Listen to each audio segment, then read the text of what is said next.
Hi students, welcome to today's poetry lesson, How to Talk About Poetry. Let's jump in. So as you're reading a poem, the things that are listed in red are ideas I want you to think about while reading. Things about what are you feeling? What's the mood? What images do you see? What do you think the message is? Who's the speaker? All of these will lead to uncovering deeper meanings of poems and make them fun to read. So, what is a poem about? This is just where you summarize what you think is happening. Look at this example. The poem is about a young girl who is at summer camp. Okay, straightforward. Perhaps by the end of the poem, you could add this, realizing that her mother and father mean more to her than she first believed.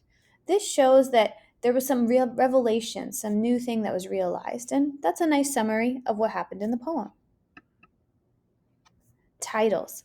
Titles can often help us predict or uncover what might be coming next. The title is On Turning 10. Maybe it's about a birthday. Maybe it's about getting older.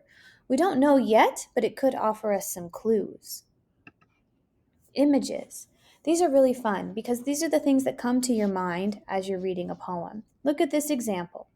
Outside, tall ferns sway in the wind, and the sun is alone in a flawless blue sky. Perhaps you're seeing what is pictured here. Perhaps you have another image. You can see that it's a nice day, it's a calm day, and that adds to the mood. And so the images and the mood often work together for a poem. You'll notice sometimes that the mood can change in a poem, and that is due to feelings or uncovering themes. So pay close attention to what you're feeling as you're reading, and if something changes over the poem, how does that make you feel? There's 3 examples here that I'll let you read. And notice that words like whisper or pacing or gaze, these are verbs and they can all help us understand what the feeling of the poem is. Whispering usually indicates something secret. Pacing, maybe excitement or frustration or nervousness. Gazing, maybe daydreaming. So these all help us better understand the emotions of the poem. Repetition.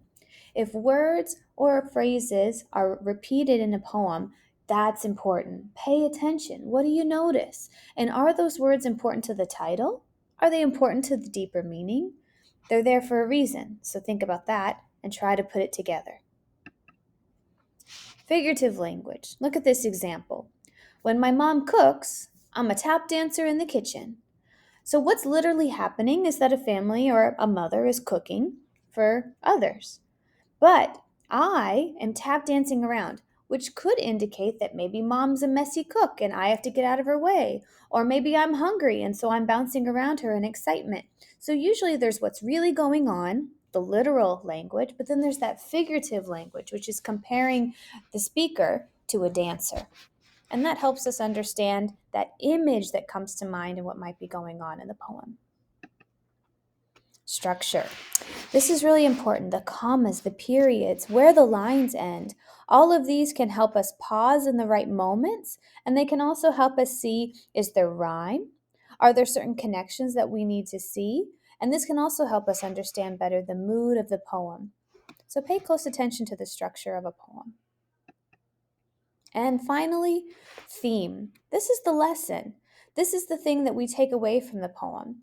And what I've listed for you here are 4 different questions that you might be asking yourself to help you understand the theme more deeply.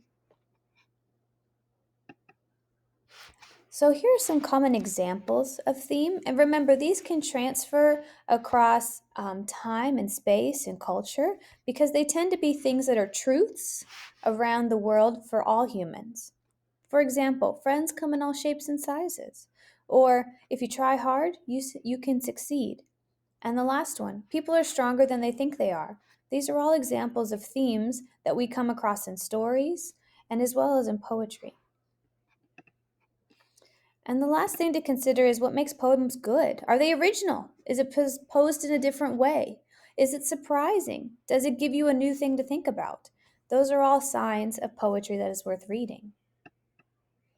All right, friends, thank you for watching and hope to see you next time.